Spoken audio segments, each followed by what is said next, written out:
Hello, good morning friends. എല്ലാവർക്കും നമസ്കാരം. Magic മഷ്റൂംസിന്റെ part number 7 HSC സ്റ്റഡീസിലേക്ക് സ്വാഗതം. നമ്മുടെ സബ്ജക്റ്റ് ഇന്നലെയും നമ്മൾ ചർച്ച ചെയ്തത് duties and responsibilities of an HSC officer or safety officer എന്നുള്ളതാണ്. അപ്പോൾ ഞാൻ ഇന്നലെ പറഞ്ഞിരുന്നു അതൊരു വാസ്റ്റ് സബ്ജക്റ്റാണ്. ഒരുപാട് ഡ്യൂട്ടീസ്, നമ്മൾ ഏകദേശം എല്ലാ ഡ്യൂട്ടികളും എല്ലാ റെസ്പോൺസിബിലിറ്റിയും HSCയുടെ തന്നെയാണ്, അല്ലെങ്കിൽ HSCയുടെ മുകളിലേക്ക് എത്തുന്നതാണ്. അപ്പോൾ അതുകൊണ്ട് തന്നെ ഇതൊരു വാസ്റ്റ് ടൈമിങ് ആവശ്യമുള്ളത് കൊണ്ട് നമുക്കിതിനെ simply we can divide it in to 2 parts. One is daily duties and responsibilities, and the other one is periodical duties. Okay, once again I'm welcoming you to Magic Mushrooms HSC study part number 7, duties and responsibilities. Okay then, let's go.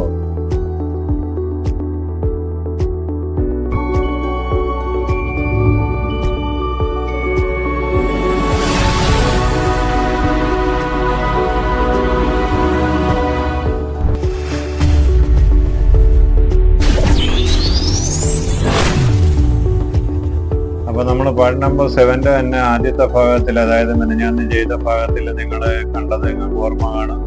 നമ്മൾ എല്ലാം കൂടി വാരി വലിച്ചിട്ട് ചർച്ച ചെയ്യാതെ ഏതൊരു safety ഓഫീസർക്ക് ഓർമ്മയിരിക്കത്തക്ക രീതിയിൽ ഏതൊരു ഇൻ്റർവ്യൂവിന് ചെന്നാലും അതല്ലെങ്കിൽ ഒരു ടെസ്റ്റിന് നമുക്ക് പെട്ടെന്ന് ഓർത്തിരിക്കത്തക്ക രീതിയിൽ ഡ്യൂട്ടീസ് നമ്മൾ രാവിലെ തൊട്ട് വൈകുന്നേരം വരെയുള്ള ഡ്യൂട്ടീസ് സ്റ്റെപ്പ് ബൈ സ്റ്റെപ്പായിട്ട് ഈസിയസ്റ്റ് സ്റ്റെപ്പായിട്ടാണ് നമ്മൾ ചർച്ച ചെയ്ത് വെച്ചത്. അങ്ങനെ വരുമ്പോൾ നമ്മളൊന്ന് മനസ്സിലാക്കി വെച്ചാൽ നമുക്കത് ഈസി ആയിട്ട് പറയാനാകും. First of all we are arranging the commuting management from accommodation to work site area. നമ്മുടെ സൈറ്റിൽ നിന്ന്, ക്യാമ്പിൽ നിന്ന് സൈറ്റിലേക്കുള്ള വാഹനം, അതിൻ്റെ സേഫ്റ്റിയും കാര്യങ്ങളും, വാഹനങ്ങളിൽ ആൾക്കാരെ ക്യൂ ആയിട്ടുള്ള കാര്യങ്ങളും എല്ലാം ചെയ്യുന്നത്. അതിനുശേഷം പെർമിറ്റ് ചെക്കിങ്, പെർമിറ്റിനോടൊപ്പം തന്നെ associated certificate, risk assessment, method statement തുടങ്ങിയ അതിനോടുള്ള അസോസിയേറ്റഡ് ഡോക്യുമെന്റ്സ് ചർച്ച ചെയ്യുന്നത്. പിന്നെ നമ്മൾ ചർച്ച ചെയ്തതെന്ന് പറഞ്ഞാൽ അടുത്തത് TBT ആണ്. ടൂൾ ബോക്സ് ടോക്ക് കണ്ടക്ട് ചെയ്യുന്ന സമയത്ത് സൂപ്പർവൈസറാണ് കണ്ടക്ട് ചെയ്യുന്നതെങ്കിൽ പോലും നമ്മൾ സൂപ്പർവൈസറോടൊപ്പം വേണം, നമ്മൾ സേഫ്റ്റി കാര്യങ്ങൾ പറഞ്ഞു കൊടുക്കാനും മറ്റും പുള്ളിയോടൊപ്പം വേണം. അതിനുശേഷം PPEs ഇൻസ്പെക്ഷൻ, പിന്നീട് power tools, hand tools inspection, site inspection, സൈറ്റിൻ്റെ നീറ്റ്നെസ് ആൻഡ് ടൈഡ്നെസ് ചെക്കിങ്, പിന്നെ ഫയർ എക്സ്റ്റിംഗ്വിഷർ പ്ലേസിങ്, സിലിണ്ടേഴ്സിൻ്റെ കാര്യങ്ങൾ, എങ്ങനെയൊക്കെ സിലിണ്ടർ സ്റ്റാൻഡിലാണോ, അതിൻ്റെ ചെയിനുണ്ടോ, ടൈയിങ്, സിലിണ്ടർ ടൈസ് കറക്റ്റായിട്ടുണ്ടോ ഇല്ല എന്നുള്ളത്. അപ്പോൾ ഈ തരത്തിലുള്ള കാര്യങ്ങളെല്ലാം നമ്മൾ ഇന്നലെ ചർച്ച ചെയ്തതാണ്. അപ്പോൾ അതിനുശേഷം നമ്മൾ ഇന്ന് ചർച്ച ചെയ്യുന്നതെന്ന് പറയുന്നത് പീരിയോഡിക്കൽ ഡ്യൂട്ടീസ് ആൻഡ് റെസ്പോൺസിബിലിറ്റീസ് എന്ന് പറഞ്ഞാൽ ആക്ച്വലി നമ്മൾ ദൈനംദിന ഡ്യൂട്ടികളല്ലാതെ ആഴ്ചയിലോ weekly or monthly or as per the requirement ആവശ്യപ്പെടുന്നതനുസരിച്ചോ അല്ലെങ്കിൽ ആവശ്യകതയ്ക്കനുസരിച്ചോ നമ്മൾ ചെയ്യേണ്ടതായ ജോലികൾ, HSCക്കാരൻ ചെയ്യേണ്ടതായ ജോലികൾ, അതല്ലാതെ ആഴ്ചയിലുള്ളത്, പിന്നീട് മാസത്തിൽ ഉള്ള റിപ്പോർട്ടിങ്ങും മറ്റു കാര്യങ്ങളും, ഇതൊക്കെയാണ് നമ്മൾ. അപ്പോൾ അതിനകത്ത് നമ്മൾ ഓർത്ത് വെക്കേണ്ടതെന്ന് പറയാൻ TBT പോലെ തന്നെ TBT എല്ലാ ദിവസവും രാവിലെ അതാത് ദിവസത്തെ വർക്ക് സംബന്ധിച്ച് ചർച്ച ചെയ്യുന്നു. അതിനോടനുബന്ധിച്ചിട്ടുള്ള സേഫ്റ്റി റിക്വയർമെൻറ്റ്സ് ആവശ്യമുള്ളത് നമ്മൾ ചർച്ച ചെയ്യുന്നു. കരിയർ റിസ്ക് എന്തൊക്കെയാണെന്ന് പറയുന്നു, അതിനുള്ള മിറ്റിഗേഷൻ മെത്തേഡ്സ് എന്തൊക്കെയാണെന്ന് പറയുന്നു. അപ്പോൾ അതുപോലെ തന്നെയാണ് കഴിഞ്ഞ ഒരാഴ്ചയിലത്തെ വർക്കിനെ കുറിച്ച് അടുത്ത ആഴ്ച തുടങ്ങുന്ന ദിവസം സ്വാഭാവികമായിട്ട് ശനിയാഴ്ചകളിൽ രാവിലെ ഒരു പ്രോജക്റ്റിലെ മുഴുവൻ ആൾക്കാർക്ക്, മുകളിലെ പ്രോജക്റ്റ് മാനേജ്മെൻറ്റ് തൊട്ട് ഇങ്ങോട്ട് താഴെ ഓഫീസ് സ്റ്റാഫുകൾ, അതിനകത്ത് തന്നെ അക്കൗണ്ട്സിലുള്ളവർ, HR ഡിപ്പാർട്ട്മെൻറ്റിലുള്ളവർ എന്ന് വേണ്ട സകല ആൾക്കാരും തൊട്ട് ഇങ്ങനെ താഴെ കൺസ്ട്രക്ഷനിൽ വർക്ക് സൈറ്റിലെ ഹെൽപ്പർ വരെയുള്ള മൊത്തം പേരെയും ഉൾക്കൊള്ളിച്ചുകൊണ്ടുള്ള വാസ്റ്റായിട്ടുള്ളൊരു മീറ്റിംഗ് ആണ് ഗേറ്റ് മീറ്റിംഗ് എന്ന് പറയുന്നത്. ഏകദേശം ഒരു 10,000-2,000 പേരുള്ള പ്രോജക്റ്റ് ആണെങ്കിൽ ആ 2,000 പേർക്ക് ഒരുമിച്ച് ചെയ്യുന്നത് കൊണ്ട് തന്നെ ഒരു വലിയ ഏരിയ വേണം. അപ്പോൾ സംസാരിക്കാനായിട്ട് ഡയസ് വേണം. അത് പെർമനൻ്റോ ടെമ്പററിയോ വേണമെന്നുണ്ടെങ്കിൽ നമ്മളിപ്പോൾ പിന്നെ സ്കഫോൾഡിങ് പ്ലാങ്സും മറ്റും കൊണ്ട് സ്കഫോൾഡിങ് ടീം സെറ്റ് ചെയ്തിടുന്ന ഒരു ഡയസാണ്. അപ്പോൾ അവിടെ സംസാരിക്കാനായിട്ട് മൈക്രോഫോണും മറ്റേ ഹോണും കാര്യങ്ങളും ബോക്സും ഒക്കെ വേണം. അപ്പോൾ അതിൽ സേഫ്റ്റിക്കാരൻ തന്നെയാണ് സംസാരിക്കേണ്ടത്. അതുകൊണ്ടാണ് ഞാൻ നേരത്തെ ആദ്യമൊക്കെ ഞാൻ പറയുന്നത് ഈ കമ്മ്യൂണിക്കേഷൻ സ്കില്ലെന്ന് പറയുന്നൊരു വലിയൊരു കാര്യമാണെന്ന് പറയുന്നത്. നമ്മൾ വ്യക്തമായിട്ട് പറയാനുള്ളത് വ്യക്തമായിട്ട് പറയണമെന്നല്ല, ഉറക്കെ സംസാരിക്കണം. കേൾക്കുന്ന ആൾക്ക് വ്യക്തമായിട്ട് മനസ്സിലാകണം പോയിന്റ്സ്. ഇംഗ്ലീഷ്, ഹിന്ദി ഇത് രണ്ടും തറവായിട്ട് നമ്മൾ സംസാരിക്കാൻ പഠിച്ചിരിക്കണം. ഇതൊന്നുമില്ലാതെ നമ്മൾ വെറുതെ ഒരു ഡിപ്ലോമ മാത്രം ഡിപ്ലോമ പഠിച്ചിട്ട് സേഫ്റ്റിക്കാരനാകാനായിട്ട് ഇന്റർവ്യൂവിന് പോയിട്ട് കിട്ടിയില്ല എന്ന് പറയേണ്ട കാര്യമില്ല. പലവിധ കാര്യങ്ങൾ, പേഴ്സണാലിറ്റി ഡെവലപ്മെന്റ് വരെയുള്ള കാര്യങ്ങൾ നമ്മൾ ട്രെയിൻ ചെയ്യാനുണ്ട് ഇതിനോടൊപ്പം തന്നെ. അത് സ്വന്തമായിട്ട് നമ്മൾ ചെയ്തെടുക്കണം. പിന്നെ നമുക്കുള്ള ഒരു എബിലിറ്റിയും ഉണ്ട്, അതിനെ നമ്മൾ ബൂസ്റ്റപ്പ് ചെയ്ത് എടുക്കണം. അപ്പോൾ ഈ പറഞ്ഞ കണക്ക് ഗേറ്റ് മീറ്റിങ്ങിൽ നമ്മൾ ഈ മൊത്തം പേരോടുമായിട്ട് കഴിഞ്ഞ ഒരാഴ്ചത്തെ വർക്കിന്റെ സേഫ്റ്റി മെഷർമെന്റ്സ് നടത്തിയത്, അതിനോടൊപ്പം തന്നെ മോണിറ്ററിങ് നടത്തിയത്, ആൾക്കാരുടെ സേഫ്റ്റി കൾച്ചർ, അത്തരം കാര്യങ്ങളും ഈ വരുന്ന ആഴ്ചയിൽ നമ്മൾ ചെയ്യാൻ പോകുന്ന വർക്കും ആ വർക്കിൽ ഉള്ള സ്പെഷ്യൽ സേഫ്റ്റി പ്രിക്കോഷൻസ് എന്തൊക്കെയാണ് ആവശ്യമെന്നുള്ളതും ഈ തരം കാര്യങ്ങളാണ് ചർച്ച ചെയ്യുന്നത്. അതിനോടൊപ്പം തന്നെ സേഫ്റ്റി എൻകറേജ്മെന്റ് എന്നുള്ള നിലയിൽ ഓരോ ഡിപ്പാർട്ട്മെന്റിൽ നിന്ന്, ഇപ്പോൾ ഉദാഹരണത്തിന് സൂപ്പർവൈസർ, ഫോർമാൻ, ഹെൽപ്പർ, വെൽഡർ, ഫാബ്രിക്കേറ്റർ, ഇവരിൽ നിന്നും എല്ലാം 2-3 പേരെ വെച്ച് ഏറ്റവും നല്ല സേഫ്റ്റി പെർഫോമൻസിന് വേണ്ടി ആൾക്കാരെ സെലക്ട് ചെയ്ത് അവർക്ക് ഗിഫ്റ്റുകൾ കൊടുക്കുന്നു. ഇപ്പോൾ എന്തെങ്കിലുമൊക്കെ ഗിഫ്റ്റ് നാട്ടിൽ പോകുമ്പോൾ ഉപയോഗിക്കത്തക്ക രീതിയിൽ അയൺ ബോക്സോ അതല്ലെങ്കിൽ പിന്നെ ഇൻഡക്ഷൻ കുക്കർ തൊട്ട് ഇങ്ങനെ ടെലിഫോൺ കാർഡ് വരെ നമ്മൾ അങ്ങനെ കൊടുക്കും. അതൊരു എൻകറേജ്മെന്റ്, സേഫ്റ്റി എൻകറേജ്മെന്റ് ആയിട്ട് മറ്റുള്ളവർക്കും അങ്ങനെ ആ ഒരു സേഫ്റ്റി കൾച്ചർ വളർത്തിയെടുക്കാൻ വേണ്ടിയുള്ള ഒരു സാഹചര്യം നമ്മൾ ഉണ്ടാക്കി കൊടുക്കുന്നതാണ്.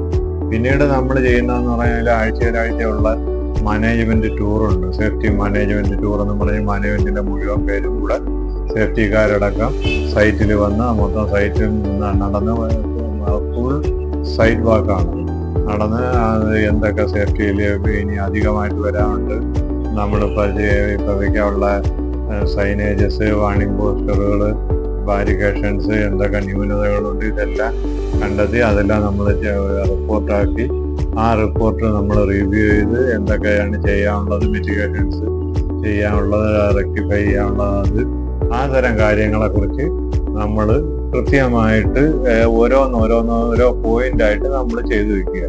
പിന്നീട് നമ്മൾ ചെയ്യേണ്ട കാര്യം എന്ന് പറയുന്നത് ഇൻഡക്ഷൻ ട്രെയിനിങ് ആണ്. അത് സേഫ്റ്റി ഇൻഡക്ഷൻ ട്രെയിനിങ് എന്ന് പറയുന്ന സൈറ്റിലേക്ക് പുതുതായിട്ട് വരുന്ന വർക്കേഴ്സിന്, ധാരാളം വർക്കേഴ്സ് വരെ, ഒരാളോ 9 പേരോ ഒരു ഗ്യാങ് ആയിട്ടോ വരുന്ന വർക്കേഴ്സ് കാണും. അവർക്ക് സേഫ്റ്റി ഇൻഡക്ഷൻ കൊടുക്കണം, വിസിറ്റേഴ്സ് കാണും. അപ്പോൾ എന്താണ് ഈ സൈറ്റിലെ വർക്ക്, എന്തൊക്കെയാണ് ഈ സൈറ്റിലെ സ്പെഷ്യാലിറ്റീസ്, ഇവിടെ എന്തൊക്കെയാണ് നോക്കേണ്ടത്, ഇവിടുത്തെ ക്ലയൻറ്റ് പോളിസി, HSE പോളിസിയും ക്ലയൻറ്റ് HSE പ്ലാനും നമ്മുടെ HSE പ്ലാനിലുള്ള വ്യത്യാസങ്ങളും എങ്ങനെയൊക്കെയാണ് ഇവിടെ കൊണ്ടുപോകേണ്ടതെന്നുള്ളതും, ഇവിടുത്തെ എമർജൻസി റെസ്പോൺസ് പ്ലാൻ എന്തൊക്കെയാണെന്നും, എമർജൻസി സ്വിച്ചസ് എവിടെയൊക്കെയാണെന്നും, എമർജൻസി ഫ്ലാഗ്സ് എവിടെയൊക്കെയാണെന്നും, ഇൻസോക്സ് എവിടെയാണെന്നും, എമർജൻസി പാത്ത് എവിടെയാണ്, എമർജൻസി അസംബ്ലി പോയിന്റ് അല്ലെങ്കിൽ മസ്റ്റർ പോയിന്റ് എവിടെയാണ്, ഇത്തരം കാര്യങ്ങളെല്ലാം ചർച്ച ചെയ്ത് അവരെ കൊണ്ട് നമ്മൾ ലോഗ് ഷീറ്റിനകത്ത് ഇതെല്ലാം നമ്മൾ ചർച്ച ചെയ്തു എന്നുള്ളത് കാണിച്ച്, ഇത്ര പേര് പങ്കെടുത്തു എന്നുള്ളത് കാണിച്ച്, അവർക്കത് മനസ്സിലായതെന്നുള്ളത് കാണിച്ച്, അവരുടെ സിഗ്നേച്ചർ മേടിച്ച് നമ്മൾ റെക്കോർഡായിട്ട് വെച്ചിരിക്കണം. കാര്യം എന്ന് പറയാൻ നമുക്കൊരു വലിയ തെളിവാണ്. നമ്മളിപ്പോൾ പുതുതായിട്ട് സൈറ്റിൽ വന്നിട്ട് അവർ നമ്മൾ സൈറ്റിൻ്റെ കാര്യങ്ങളെല്ലാം മനസ്സിലാക്കിയിട്ടുണ്ട്, അവർ നമ്മളതെല്ലാം പറഞ്ഞു കൊടുത്തിട്ടുണ്ട് എന്നുള്ളതിൻ്റെ വ്യക്തമായിട്ടുള്ള നമ്മളിപ്പോൾ അവർക്ക് ആ ഒരു കാര്യം പറഞ്ഞ് മനസ്സിലാക്കി കൊടുക്കുന്നത്. പിന്നീട് നമ്മളിപ്പോൾ ചെയ്യേണ്ടതെന്ന് പറയുന്നത് മന്ത്ലി ഇൻസ്പെക്ഷൻ ഓഫ് PPEs ഉണ്ട്, എക്യുപ്മെന്റ്സ് ഉണ്ട്, മെറ്റീരിയൽസ് ഉണ്ട്, ലിഫ്റ്റിംഗ് ടാക്കിൾസ് ഉണ്ട്, ഇതിൻ്റെ എല്ലാം കളർ കോഡിംഗ് ഉണ്ട്. അതെല്ലാം നമ്മൾ അസിസ്റ്റ് ചെയ്യാനുള്ളതാണ്. കാര്യം അതിനെല്ലാം ഓതറൈസ്ഡ് ആൾക്കാരുണ്ട്. ഇപ്പോൾ ഫോർ എക്സാമ്പിൾ ഇലക്ട്രിക്കൽ എക്യുപ്മെന്റ്സ്, അപ്പോൾ അതിന് നമ്മൾ സേഫ്റ്റിക്കാരനല്ല ഇലക്ട്രിക്കൽ എക്യുപ്മെന്റ് ഓക്കെ ആണെന്നുള്ളത് എഴുതി കൊടുക്കേണ്ട, അല്ലെങ്കിൽ കളർ കോഡ് ചെയ്ത് കൊടുക്കേണ്ടത്. അവരത് സിസ്റ്റത്തിനകത്ത് ഉൾക്കൊള്ളിക്കണമെങ്കിൽ ഇപ്പോൾ ഒരു എക്യുപ്മെന്റ് പരിശോധിച്ച് അത് ഓക്കെ ആണെന്ന് കാണിച്ച് അതിൻ്റെ സീരിയൽ നമ്പർ അടക്കം സിസ്റ്റത്തിൽ ഉൾക്കൊള്ളിച്ച് 3 മാസത്തേക്ക് ഓക്കെ ആണെന്ന് പറഞ്ഞ് കളർ കോഡ് ചെയ്യുമ്പോൾ അതിന് അധികാരപ്പെട്ട ആൾക്കാരാണ്, ഓതറൈസ്ഡ് ആൻഡ് അപ്രൂവ്ഡ് ആയിട്ടുള്ള ഇലക്ട്രീഷ്യൻസ് തന്നെ ആയിരിക്കണം അത് ചെയ്യുന്നത്. നമ്മൾ അതിനെ അസിസ്റ്റ് ചെയ്യുകയാണ് വേണ്ടത്.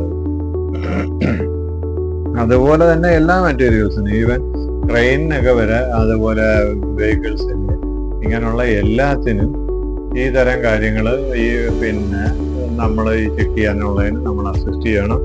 പിന്നെ നമ്മുടെ സൈറ്റിൽ എന്തെങ്കിലും നിയർ മിസ് ആണോ കാര്യങ്ങളോ ഉണ്ടായാൽ അത് നമ്മൾ റിപ്പോർട്ട് ചെയ്യാനുള്ളത്. അപ്പോൾ അത് നിയർ മിസ് ഉണ്ടാകുന്ന കാര്യമല്ല. നിയർ മിസ് നമ്മൾ ഭാവിയിൽ അത് ആവർത്തിക്കാതിരിക്കാൻ വേണ്ടി അത് റിപ്പോർട്ട് ചെയ്യുക.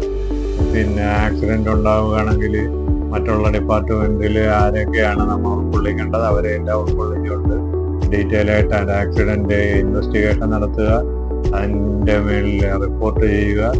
ആ റിപ്പോർട്ടിനകത്ത് വിറ്റ്നസ് പിന്നെ മറ്റ് തേർഡ് പാർട്ടി ഏജൻസീസിൻ്റെ എങ്ങനെയാണ് അവരുടെ അപ്രോച്ച് ഈ സംഭവത്തിനോടുള്ളത്, കമ്പനിക്കുണ്ടായ ഡയറക്റ്റ് ആൻഡ് ഇൻഡയറക്റ്റ് കോസ്റ്റ്, പിന്നെ അങ്ങനെ ഒരുപാട് കാര്യങ്ങൾ നമ്മൾ ഉൾക്കൊള്ളിക്കേണ്ടി വരും. അതിൻ്റെ അവസാനമായിട്ട് അതിൻ്റെ റൂട്ട് കോസ്, അതിൻ്റെ കോസ് ഇമ്മീഡിയറ്റ് കോസ് എന്തായിരുന്നു, അതിൻ്റെ റൂട്ട് കോസ് എന്താണ്, അതിൻ്റെ സ്പിൽ ഔട്ട് എഫക്റ്റ് ഭാവിയിൽ അത് ഉണ്ടാക്കാനുള്ള സാധ്യത എന്തൊക്കെയാണ്, ഭാവിയിൽ അതെങ്ങനെയൊക്കെ ഒഴിവാക്കാം, ഇതിനെല്ലാം നമ്മൾ പഠിക്കുന്നു. അത് റിപ്പോർട്ട് എവിടെയൊക്കെ സബ്മിറ്റ് ചെയ്യണം അവിടെയെല്ലാം സബ്മിറ്റ് ചെയ്യേണ്ടി വരുന്നു.